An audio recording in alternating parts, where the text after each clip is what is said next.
Hello, and welcome to our panel, Educators, Artificial Intelligence, and the Future of Learning. My name is Tamara Sumner, and I am your moderator for the panel today. Next slide, please, Missy. Our team here at Circles, in addition to myself, is Judy Fusco, Missy Boleyn, and Casey Van Ostrand.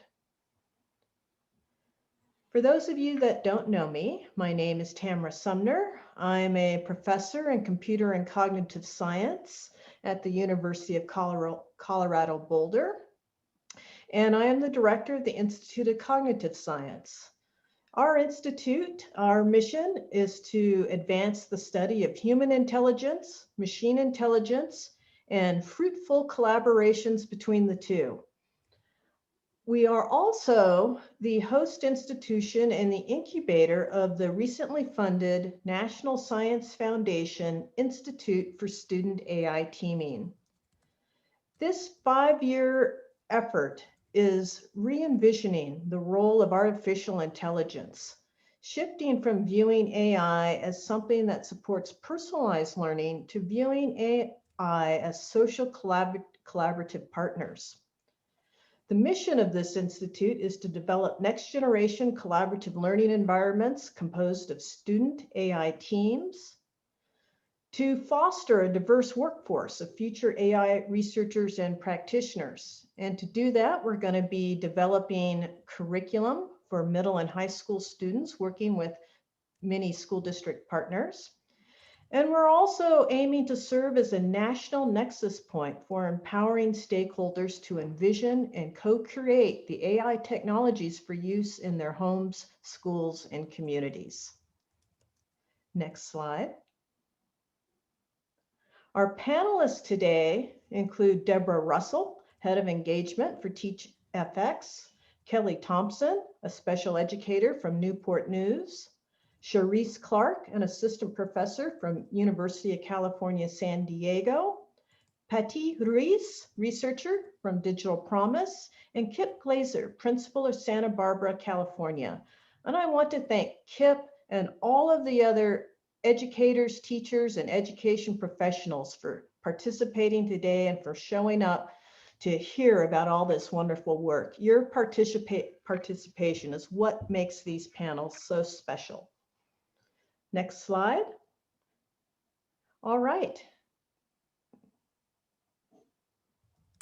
Hi, everyone. I'm Judy Fusco, and I want to echo the welcome to everyone. It's been quite a year, and we value the work you're doing. And thank you for being part of this important conversation.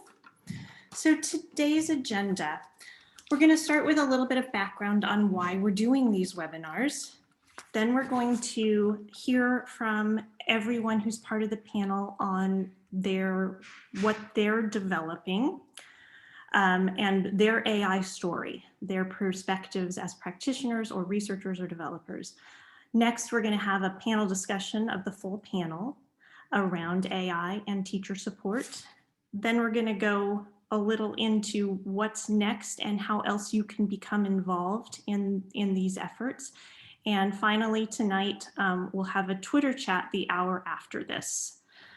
Next slide. So a little bit of background on why we're doing these. Last summer in 2020, we convened a fantastic panel of AI experts. You can see them pictured here. And they met with us for 2 days and helped us think through a lot of issues. And we wrote a report, which is available on the Circles website. And I believe the link is going into chat. You'll be able to, you can download the report and read it. It's very informative. And it's all about AI and the future of learning and what really kicked off these webinar conversations. Next slide. So I also wanted to just set up what we're talking about when we're talking about AI. And in our report from the expert panel, we thought about AI in 3 different ways. First, it can be computational intelligence. And that's kind of a traditional way of thinking about AI. It can, help take the educator's strength and abilities further. And it tends to do it on its own. Maybe it's embodied as a robot. And that's, like I said, the more traditional way of thinking. Something exciting to think about is the abilities to sense, recognize patterns, represent knowledge, make and act on plans, and support naturalistic interactions, such as speech and gesture and writing, are some new things that AI really gives us capabilities in. And finally, a third way to think about it is our favorite way. It's a toolkit. And it's, a toolkit to enable us to imagine what the future of learning could be. And I'm really hoping that, today we'll start to get at that in our conversations. And as I'm mentioning, we're starting. It's the start of our conversation. And then a new way, since the report, we've been starting to think, the Circles team has been starting to think about intelligence augmentation, not just artificial intelligence, but intelligence augmentation. And Jeremy just put a link into the chat that takes you to a new blog that we've just published about that. Next slide. So what did the experts recommend from the two-day panel last summer? Well, there are 7 points that we highlight in the report, and I'm going to not go through them all in detail, but I'm going to point out that, today we're talking about number 2, AI systems that may help assist teachers. Number 3, we talked about in our previous webinar that's available online, and we'll get the link in chat if you're interested in seeing the previous webinar, around AI for assessment. We strongly believe that AI should be human-centered. There might need to be a human in the loop all of the time. And as I mentioned before, you can see the blog that we just published. In all of our conversations, we're thinking about policies, ethics, equity. We have another activity in Circles that is thinking about policy that we'll tell you about at the end, and we'll give you a link for that. And we're really hoping to strengthen the overall AI and education ecosystem through these conversations and others, which is point number 6, to involve educational policymakers and practitioners. So now, as we are going into today's conversation, let's dig into what teacher support is. And I'm going to turn it over to Deborah from TeachFX to take it away. Hello. I think we would want to go to the next slide. Thank you. So I started my journey, toward AI, I should say. But my journey in the classroom really started right after college. I started working in my hometown classroom with an emergency credential, like many teachers. And when I was in this position, I felt like my greatest need was to really understand some of the decisions I was making as a teacher in the classroom every day, being so new to the field. The majority of the PL I was offered, or professional learning I was offered at the time, was very curriculum-based. How to navigate a new textbook adoption, and the educational theorists, presenting their ideas in a very large auditorium. So it was very disconnected from the work I was doing. Teachers make so many decisions every day. I felt like all of that information was just so separate from what I was doing and what I needed to do to support my students in their learning. Fast forward many years later, I began work as an instructional coach. I worked as an assessment coordinator, and then landed here at TeachFX. And TeachFX is an organization that was created by teachers for teachers. And I'll touch on that again in just a moment. But really, it offers teachers information, the information I needed so desperately as a young teacher about the dynamics. In this case, you can see, our headline or tagline there is creating more meaningful and equitable classroom discourse. But it's also about the dynamic between the students and the teacher. And this all happens because of the AI technology. We capture teachers' lessons, and we can then translate that into audio that breaks it down into smaller bites or smaller pieces that indicate to the teacher interesting data. And if you want to move to the next slide. As you can see here, we have some initial metrics where a teacher can understand who's doing the most talking in class. We can understand dynamics like, are you reaching all of your students? Are they engaged? Because we know there's a strong connection between when students talk in class, when they process their ideas out loud, and their learning. We can find out, who talked in class. What did they say? Are they using the academic vocabulary, for instance, that we're looking for? Are they developing their thinking, or are they just responding in very short bursts, kind of almost in response to short answer questions from the teacher? And there we go. And then also the feedback to the teacher. What's so incredible about TeachFX is this feedback is completely personalized to the teacher. Again, it's unlike so much data out there, especially when we think about like all the assessment data that teachers look at to understand learning. This is data about the decisions that teachers are making in their classroom. And it's so powerful. And I want to point out that we started off by just looking at those initial metrics, teacher talk this percentage of time, student talk this percentage of time. But as the team developed, we realized that this AI, or the power of AI, could really surface even more nuanced insights, like which questions got students to talk, and what was the dynamic between the students? How are teachers leveraging things like think time? And how does that translate into deeper understanding and deeper conversation with the students? What about think time after a student speaks, so that you're really inviting other students to be part of the conversation?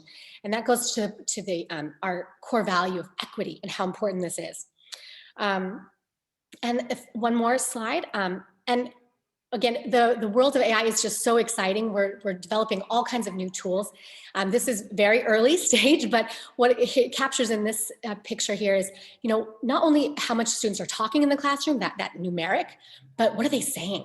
And are they using the vocabulary that we know they need to be using to really share that, to reflect that understanding?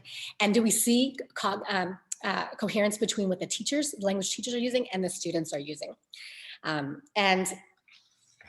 The other powerful thing, I'll say just lastly, is with online learning, there has been some silver linings in that we're able to get more data about who is talking, so that we can really understand inequities in the classrooms.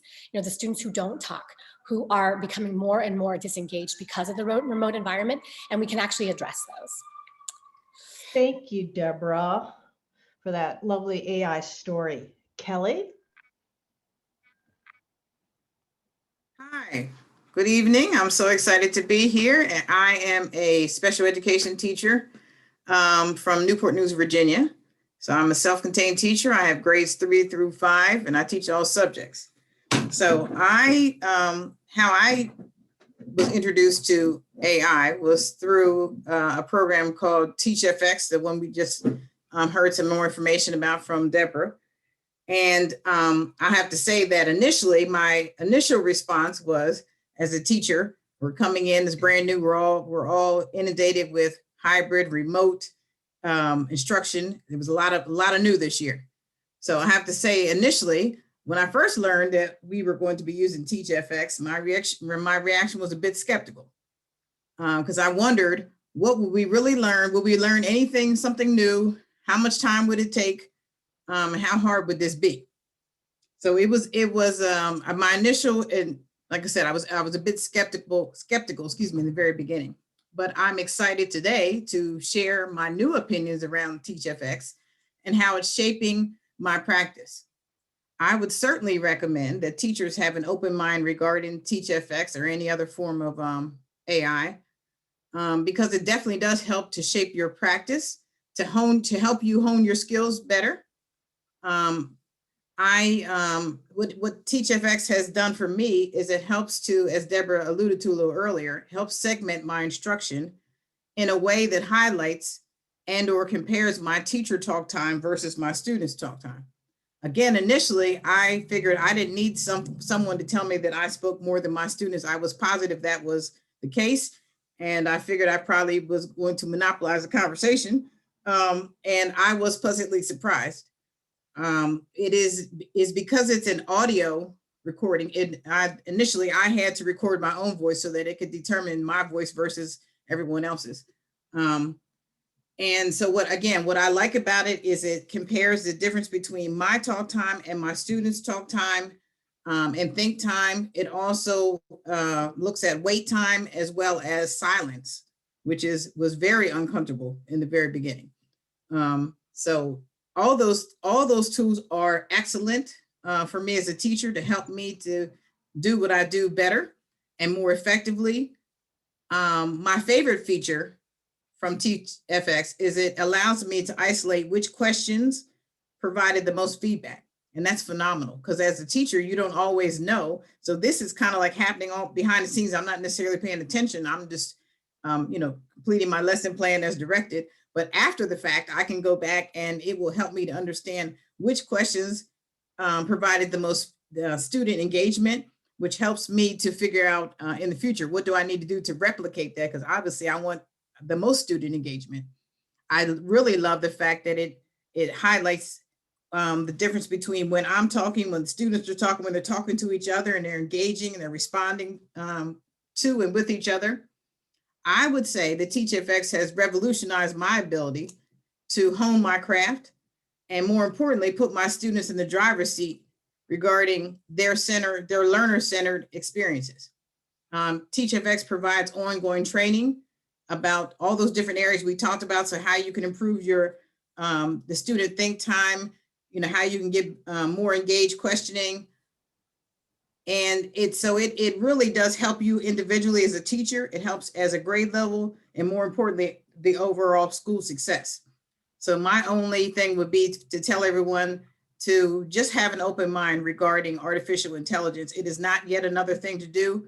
The last thing I would say is that TeachFX was able to determine a way so that anytime we do a recording, it automatically uploads to their system. So it's not yet one other thing for me to do.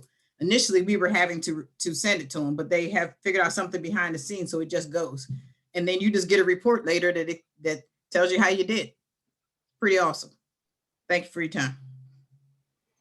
Thank you, Kelly, for sharing your experiences in the classroom. That adds so many dimensions to our discussion today. Charisse, are you ready? Yes. So good afternoon, everyone. My name is Charisse Clark. I'm assistant professor in education studies at UC San Diego. And I just want to respectfully acknowledge that UC San Diego occupies unceded ancestral lands of the Kumeyaay Nation, and that I work here mindful of Indigenous peoples, past, present, and emerging. My AI story, we can go to the next slide, but just pause the video for a second. My AI story starts in Pittsburgh, where I spent some time as a doctoral student and as a postdoctoral researcher at a center that had educators, cognitive scientists, learning scientists like myself, computer scientists and neuroscientists. And we were all in the same building, going to the same talks and having the same kind of conversations at the lunch table and around the water cooler.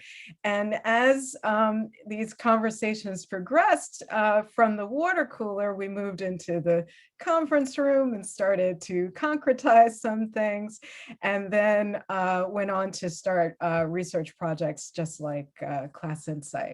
So my work focuses on classroom dialogue, and I've been doing this work in conversation with computer scientists for some years now, and trying to think about how can we use technologies to create learning environments that support robust learning. And so Class Insight is one such project that comes out of these collaborations, and it's very much similar to the TeachFX, which you've just heard about. What we're trying to do with Class Insight is to create a system that supports ways of seeing practice and reflecting on practice for teachers. And a way it's, personalized professional development. And it emerges from really some conversations that we've had thinking about existing paradigms around professional development that may not be so grounded in what one is doing in one's own classroom. And so we wanted to leverage teachers' practice as a resource for professional development. Actually, Missy, can you play the video now? Yeah, so this is an app that we're developing right now, and we have some teachers that are using it now in Southern California in 2 school districts. And basically what we do is similar to TeachFX. We record class discussions in science, and then we engage in a lot of processing of that data to develop representations or visualizations of class discussions that are categorized in meaningful ways. So for example, as I said, we're interested in how teachers can use classroom dialogue to open up space for reasoning and thinking. And so what we're doing when we're processing this data is tagging it in different ways and categorizing it so that those meaningful categories, come to surface more readily.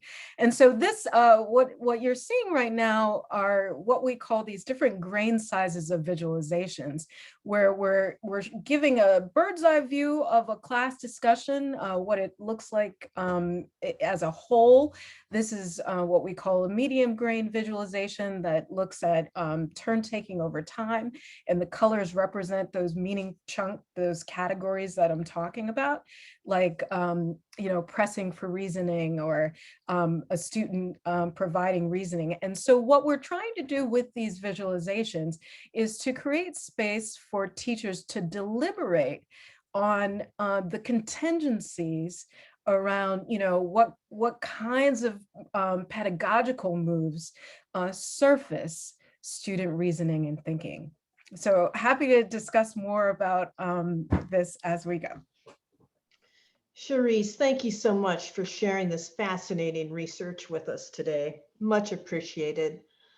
Patti?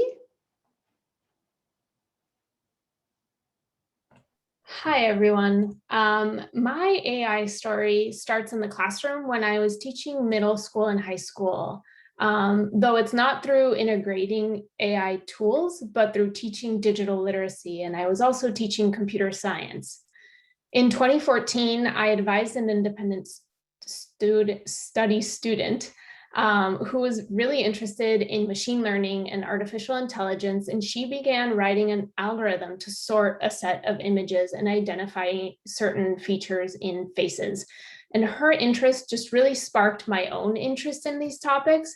And at the same time, I was teaching digital literacy and having conversations with my 9th grade students about the artificial intelligence that they were using in their own lives. And my goal in having these conversations with students was to try to help them kind of pull back the veil on that black box that is the AI algorithm, and to be able to make better informed decisions about the tools that they were bringing into their lives. So for example, if they were using a voice recognition or image recognition software, I knew that they understood the benefits because they were using them, but had they considered the potential risks?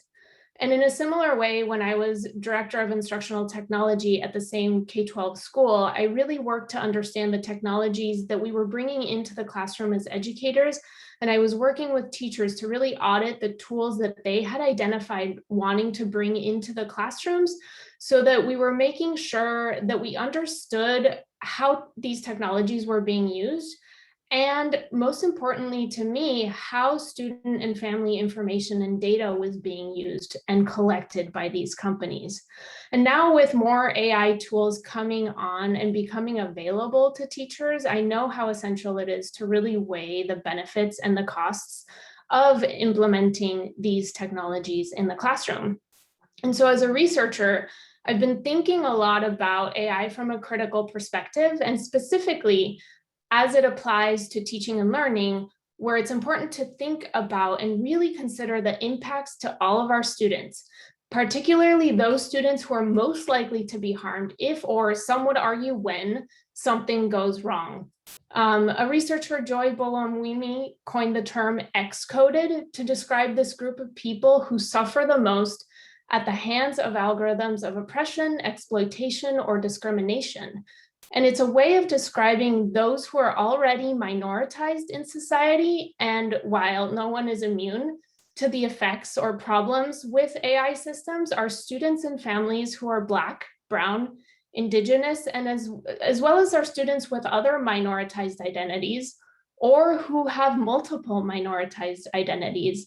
Those are the ones who are going to bear the brunt of the failures of these systems. And so that's what I focus on now and continue to learn about. Things like algorithmic impact assessment as ways of looking at entire designs of a technology, and to be able to make better informed decisions about risks, benefits of technologies, and whether or not those are intended or unanticipated, we still need to consider them. So that's me. Thank you. Patty, thank you for bringing up those very important issues. They're absolutely critical for all of us to consider, and I hope we get a chance to discuss some of that later in this session. And for our final speaker, we have Kip Glazer. Hello, everyone. Just like Patty and the other educators who are doing this work, my AI story begins as an instructor in the classroom. So I consider myself to be early adapter of all the technology pieces that are available to our students. Next slide, please. So I began using many of the quote unquote free platforms earlier in my teaching career, trying to figure out what type of tools will help my students. And then I quickly realized that I was becoming sort of the target market for some of the educational companies that are potentially giving me the free tools, but eventually leveraging that to monetize the student data. So I became very concerned about the role of AI and role of technology in general in the classroom, based on teachers' lack of understanding of full scope of what we're exposing our students to. So as I was using these quote unquote free learning management system to do more reading and writing with our students, I realized that I would love to have an AI tool that does the analysis just as Class Insight or TeachFX is doing. But at the same time, I became very concerned about what does that mean for our students and their data.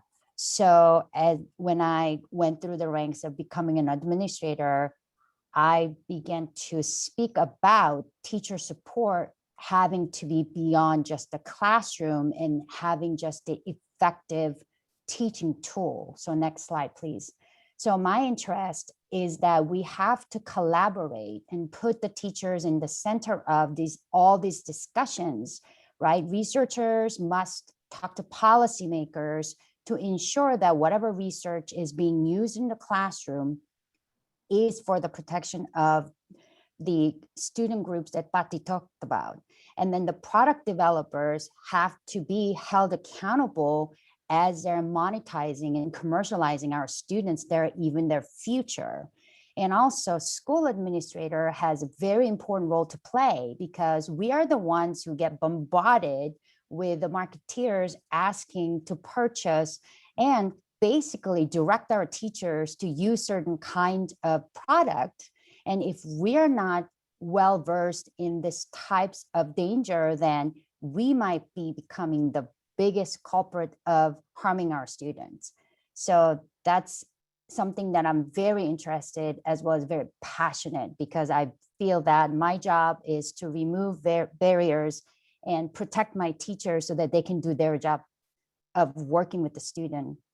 in the classroom without worrying about additional danger. So that's my story, and thank you. Kip, thank you for sharing your story. You're so right. Collaboration is critical and educator involvement is key. So thanks to all the panelists for sharing their AI stories. Can you please all turn on your video? We're now to the fun part, the discussion. So our first question is for the educators among us, Kelly, Patty, and Kip. Can you share with us, how do these particular examples of AI that we've seen today fit into the larger ecosystem of teacher support?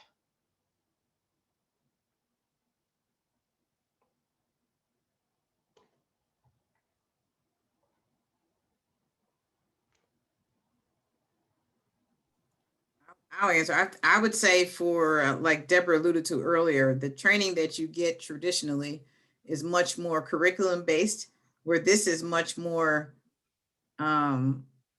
based on how I'm doing what I'm doing, not what I'm teaching, but how I'm teaching it. It's providing me, giving me tools for me to become, I'm really in the driver's seat as opposed to what instructional outcomes I'm looking for and did I actually deliver. This gives me at my fingertips exactly what I need without doing a whole bunch of work behind the scenes. So it's phenomenal. Thank you, Kelly. Kip, Patty, And anything to add? I will say that I think one of the things that I wanted as a teacher is that real-time feedback, right? And when you live in the distance learning environment, or what I called technology enhanced teaching and learning environment, the amount of products that students produce, even just writing, when I went from paper-based English learning to using the LMS, just the amount of writing that the students produce just exploded. And being able to recognize pattern as one human being was almost impossible. I did not even try, right? And I figured out other ways to do it. But I think that is one of the biggest benefits of having AI embedded learning environment. It's just that now what are these people doing with my student data, right? And can that be used against teacher also? That is something that teachers become very eerie about getting involved, I think, because the teacher evaluation piece is now tied to certain pattern recognition. And how do we ensure that teachers are not feeling as if technology is being weaponized yet again to create this negative conversation around teacher effectiveness? Absolutely. Patty, do you have anything to add? Thank you. Thank you all. All right, now we have a question for our developers, Deborah and Charisse. How can stakeholders be involved or share feedback to make research and innovation better? Sure, I'll start. Well, in our work, it's hard to answer this question because I want to talk about what what Kip and Kelly were talking about a moment ago. But I'll try and stay on task.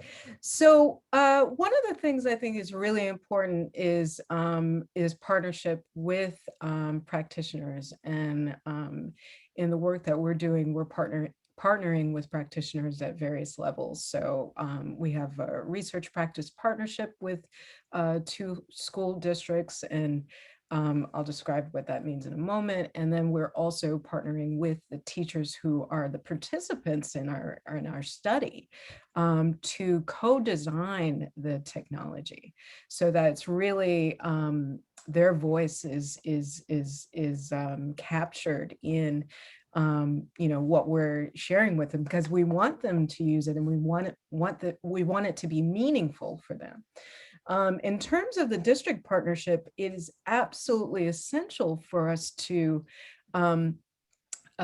work with the district in order to build a data security ecosystem that will make sure that all of the things that Kip said a moment ago, in terms of the real potential misuses of this kind of technology don't happen. And so I think engaging with leadership at the planning side of it, to really create the data security infrastructure. In addition, what we're doing is working with the districts to, really feed back what we're learning, but in an aggregated way so that it doesn't become a teacher evaluation tool. I mean, really at the heart of what we're doing is trying to create space for teacher thinking. And we're not saying that this is what you should be doing. You should have this many questions per lesson. We want a teacher to induce whatever they think is the most valuable practice through the technology. So yeah, I'll stop there because I think I've spoken too much. Thank you, Charisse. Deborah, do you have something to add? Yes.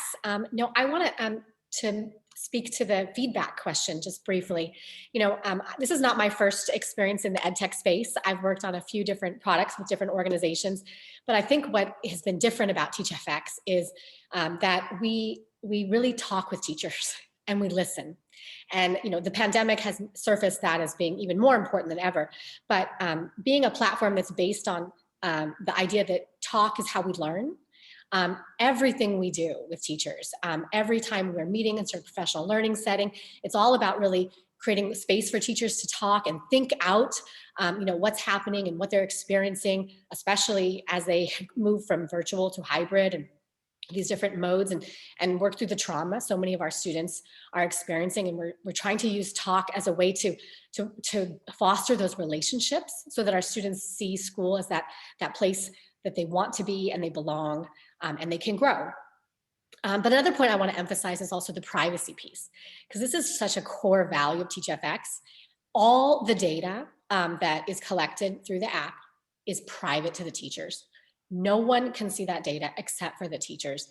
And that is it's an intentional decision, because we know if we create that safe space, the teachers will feel the ability to take those risks that we want to encourage them to do.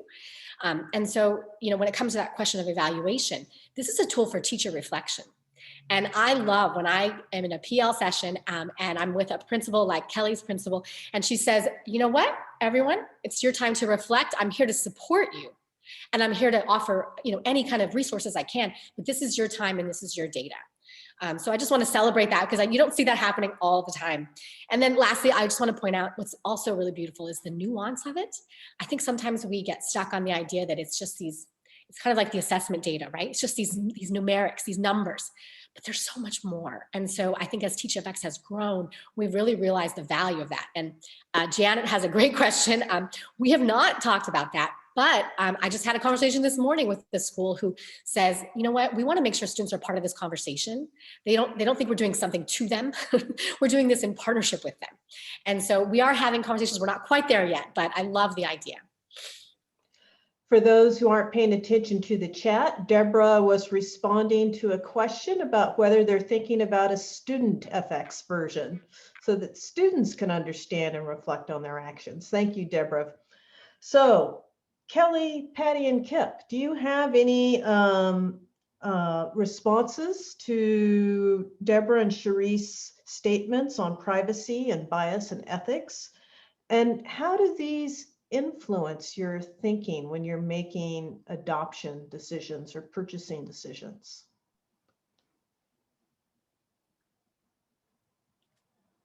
Me, this is Kelly again. I'm also answering a question. Someone asked me before, how long did I spend analyzing my audio recordings? And I spent about 15 to 20 minutes going over them weekly. But as far as how has it changed my teaching, it has, when I say revolutionize, it really has, because it's the privacy pieces. I am at peace knowing that the information is provided to me, for me, and only for me. And the only time my administrators would get it is if I choose to share it with them, which I've done, by the way, once or twice, when things are awesome. the one other thing that I would mention is that it definitely makes you look back at, because I teach different grades and different groups of students, you go back and look at yourself. For instance, students that I've worked with much longer and have had a rapport for it, I tend to ask different questions of them. My questioning is different. My questioning type is different versus my third graders I've never met because they're virtual. I've never met them in person. We just started coming back in person, and none of my third graders are coming back in the building. So I still have never seen them in person. So I do find that the way I question is different, how much time I wait. So I was finding things that were just interesting to me. It was just, so it just helps you become introspective, and it helps you become a better practitioner. There's no doubt about it. And the think time happens after 3 seconds. So I would find myself with my, counting under my desk like 1001, 1002. I'm trying to make sure I don't mess up my my stats for next week. But the other thing that is funny, I'm laughing, but some of the things that I found interesting were that how much time I spend saying the same thing over and over again. And I thought to myself, wow, there's some things, some directions maybe that I don't have to say. I just do it routinely because I've just always done it. But there are definitely some opportunities for students to be more engaged and more participatory and engaged. And those are the things that it helps you with, because it just goes back. You look at it every week and you think, wow, okay, so those are the questions where they got the most engagement, or man, I really was talking a lot. The bulk of the time that I'm talking is in the beginning of the lesson. I'm spending a lot of time, going over directions and how can I do this differently? So those are just some things, some takeaways for me. Thank you, Kelly. Patti, Kip, would you like to respond to issues of privacy, bias, and ethics? So I originally came from South Korea in 1993. I was 23 years old. Now you know how old I am. I did not speak English. So I had to learn to speak English. And that experience has shaped my understanding about students requiring support to be successful in this completely new world, right? So I feel that has encouraged me to look at things that perhaps the other folks might not be very readily thinking about. And student privacy has always been one of the things that I'm very passionate about, because living in South Korea, my parents will say, government has a right to listen to your phone conversation and they never have to even tell you.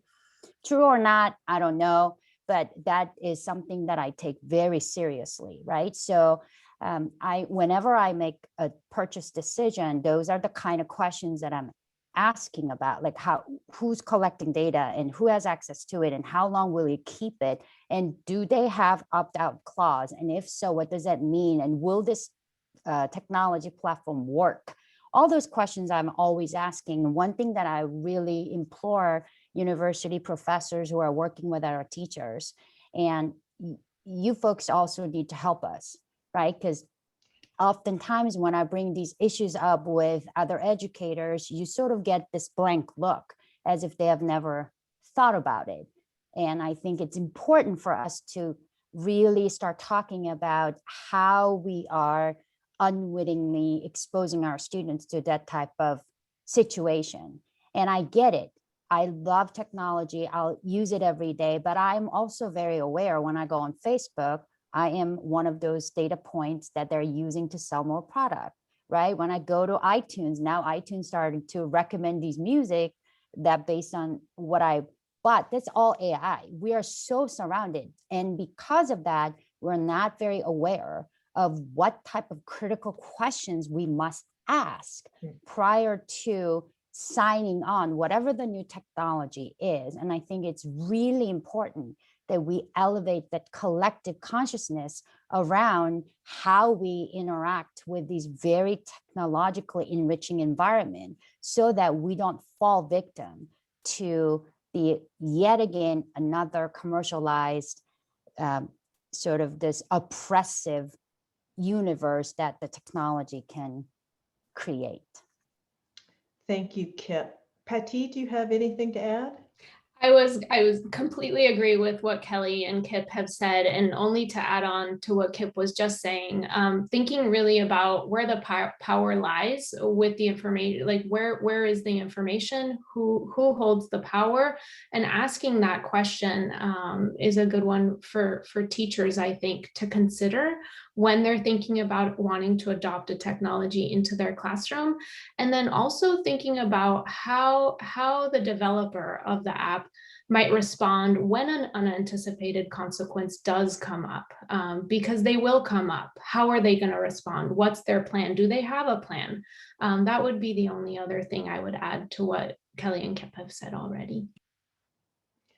And I guess one of the areas, we've heard a lot about privacy and ethics, but we haven't heard so much about bias, which is, where the algorithms work better for some populations than for others. So Deborah, Charisse, can you share how you think about that in your own work? Sure. It's like we're in the room together.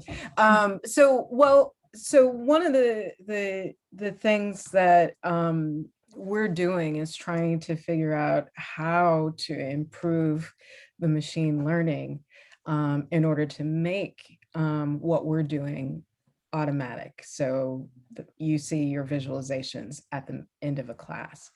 At the moment, there's a heavy human in the loop, element to this, which means that the bias is as biased as the team doing it is biased, which hopefully is not terribly biased because I'm involved.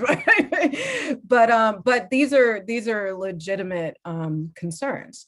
We think a lot about what the representations, what kind of information the representations might be, visualizing as, in that sense. We are, thinking a lot about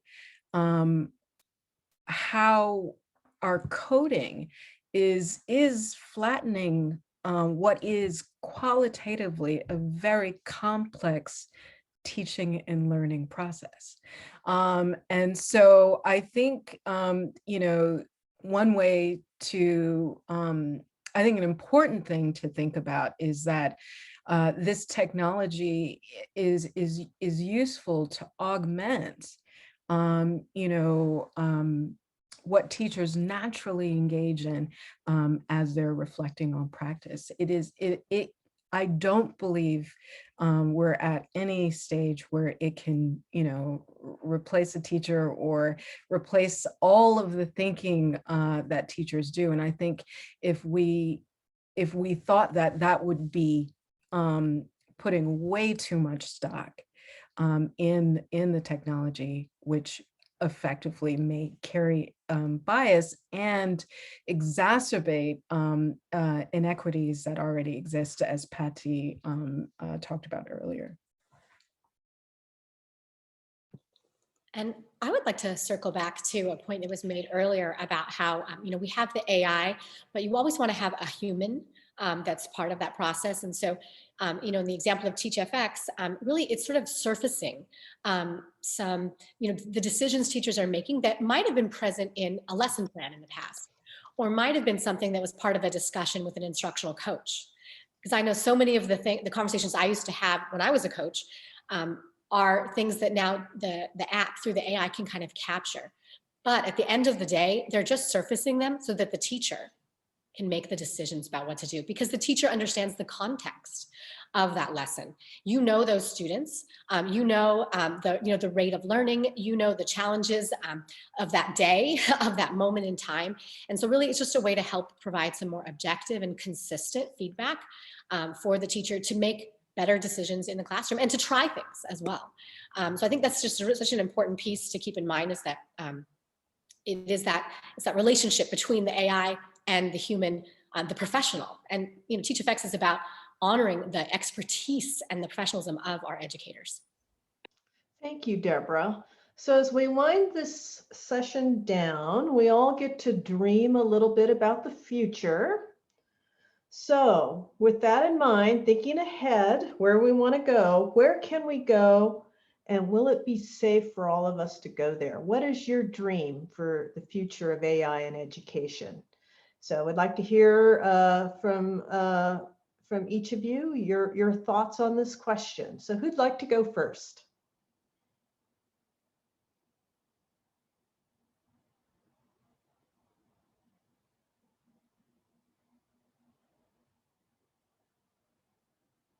Practicing my wait time.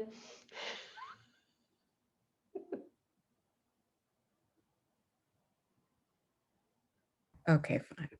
Thank you, Charisse. Yeah. So part of my thinking developed around this, just sort of dreaming up what's possible by watching my partner practice flying on a flight simulator. And really starting to think about what actually is a flight simulator. What role does a flight simulator play in the process of learning how to fly?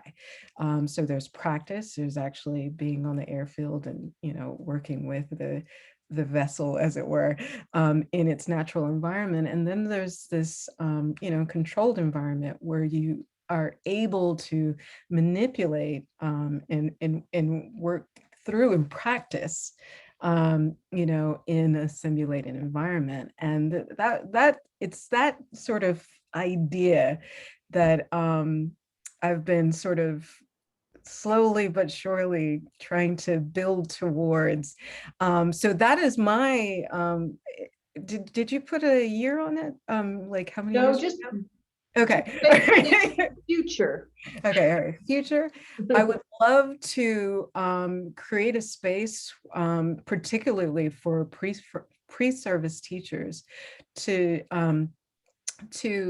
practice in practice, to learn through the contingencies of the rich, complex environment of classroom, before they're interacting with real life children, and just as a way of developing and refining pedagogical reasoning.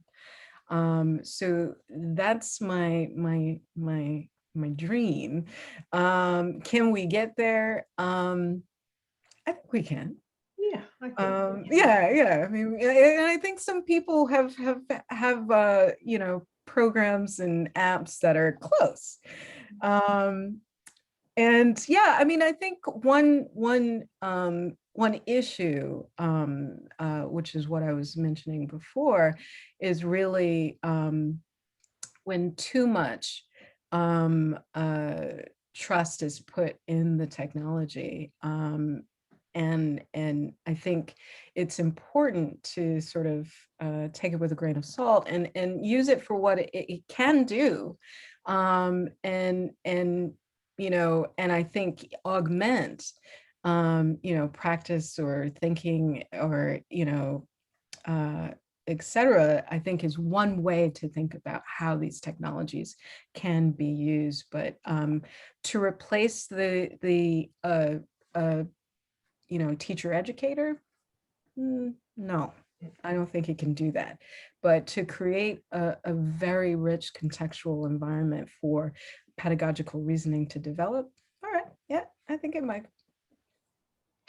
Thank you for that analogy, Charisse, and for reminding us about a very important population, pre-service educators. Anyone else would like to share their dream? Mine's quick, so I'll go. For me, it's about the students and being able to get them what they need when they need it, in order to provide a more equitable learning environment for them. And however we can help teachers and school administrators get that to them, and better serve our students is something that I would imagine hopefully is not too far away. Thank you, Patti. Anyone else want to share their dream? I'll go next. I would love the AI that understands the asset-based, focused, so that the student or teacher feels like what they have already is valued and it's value added, not just this is not something that you're not doing. So there is ethical frame around it so that everybody is celebrated. And I think we were talking about bias and the students who are not traditionally supported, students with disability. And I feel like that is a huge potential for AI. And I think a lot of these AI research actually begin with those assistive technologies. So I'd like to see that more prevalent and in terms of that building on what we have as strength. Building on our assets. What a great idea. Thank you, Kip. Deborah, Kelly, any parting thoughts on the future for us? For me, I would just say quickly that my lesson plans will become living, breathing documents. And it's not so much about what I want to do, but how I'm going to do it. And I love the fact that it provides me immediate feedback. It's like having an evaluation daily on your lessons and how it went. And if you didn't get the desired outcome, I have the opportunity to change it. And I don't have to wait for an observation. It's something that I willingly and voluntarily want to do to improve my skills. Trust, willingness, and volunteering, all important words. Deborah, any parting thoughts for us? You know, I dream of the day when our teachers are appreciated, not just because they take care of our students for so many hours a day, but that the dynamic of learning is as important as a data point or data points as assessments. That in fact, it's that exchange between learners, between minds, that is what we look for and what we focus on. Well, thank you, Deborah. This concludes the discussion portion. Can we have the slides back, please? So please visit circles.org for next steps. Be sure to register for future webinars. And on that site, there's lots of fabulous resources on AI and education. Next slide. And this panel continues. Join us on Twitter. Circles is going to be hosting a chat from 6:30 to 7:30 Eastern. To join, search for @EducatorCircles, introduce yourself, start each answer with A1, A2, A3, and use the hashtag #AI and EDU. And with that, I will conclude our panel. Thank you all for attending and for this very active chat. Lots of great comments, questions, and observations that we didn't get to treat everyone during our discussion today, but thank you all very much.